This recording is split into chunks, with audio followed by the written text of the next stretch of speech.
రాజమండ్రిలో కల్తీ పాలు తాగి చనిపోయిన వాళ్ళ సంఖ్య 4కు పెరిగింది అని, మరికొందరు పరిస్థితి విషమంగా ఉంది అనే వార్తలు చాలా బాధించాయి. అండ్ జగన్మోహన్ రెడ్డి గారు ఈ అంశం మీద ట్వీట్ చేసి, ఆహార భద్రతలో పూర్తి నిర్లక్ష్యం వల్ల ఇటువంటి సంఘటనలు జరుగుతూ ఉన్నాయి, ఇటువంటివి రిపీట్ కాకుండా చర్యలు తీసుకోవాలి, ఆసుపత్రిలో చికిత్స పొందుతున్న వాళ్ళకు మంచి వైద్యం అందించాలి, అవసరమైతే ప్రత్యేక మెడికల్ టీంలు ఏర్పాటు చేయాలి అని చెప్పి జగన్మోహన్ రెడ్డి గారు ట్వీట్ చేశారు.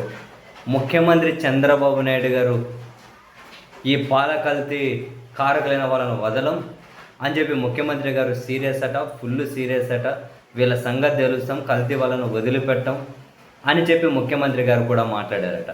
ఓవరాల్గా ఎపిసోడ్ను చూస్తేనే అసహ్యం వేస్తుంది. సీరియస్లీ, ఘనత వహించిన దేశం, ఇన్ని దశాబ్దాలైన దేశానికి స్వతంత్రం వచ్చి కనీసం కల్తీ లేకుండా తిండి ప్రొవైడ్ చేయలేకపోతూ ఉన్నారు. దొబ్బుడు బండి దగ్గర నుంచి పెద్ద పెద్ద మాల్స్ వరకు నిత్యం తనిఖీలు చేయండి, దీని మీద కఠిన చట్టాలు అమలు చేయండి.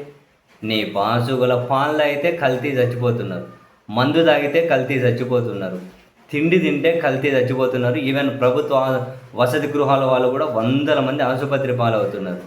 నీళ్లు కల్తీ, తిండి కల్తీ, మద్యం కల్తీ, పాలు కల్తీ, కనీసం తినే తిండి కూడా సక్రమంగా పెట్టలేరా? ఘనత వహించిన వాళ్ళు, గొప్ప గొప్ప నాయకులు, మల్టిపుల్ టైమ్స్ ముఖ్యమంత్రులుగా అయ్యేవాళ్ళు, మల్టిపుల్ టైమ్స్ ప్రధానులుగా అయ్యేవాళ్ళు గొప్ప గొప్ప మాటలు మాట్లాడుతూ ఉంటారు. ఇప్పుడు మనం తిరుమల లడ్డూ కల్తీ అనే దాని చుట్టూ ఏదో చర్చ జరుగుతుంది, అది అప్ టు ద మార్క్, అది లేదు ఇది లేదని. ఫస్ట్ ఇక్కడ జనాల ప్రాణాలు పోతూ ఉన్నాయి, దీన్ని ఏమైనా సీరియస్గా తీసుకుంటారా? కనీసం ఆహార భద్రతా చట్టాన్ని కూడా సక్రమంగా అమలు చేయలేరా? మనిషి ప్రాణం తిండి తినిపోతుందా? దీన్ని సమర్థవంతంగా అమలు చేయలేరా? దేనికోసమయ్యా ఈ ప్రభుత్వాలు, దేనికోసమయ్యా ఈ వ్యవస్థలు? అసహ్యం కాదు, ఎంత దారుణం అనిపిస్తుందంటే, ఏం ఏం ఏం ప్రభుత్వాలు, ఏం రాష్ట్రాలు, ఏం దేశాలు, ఏం వ్యవస్థలో ఏం అమలు చేస్తాయో.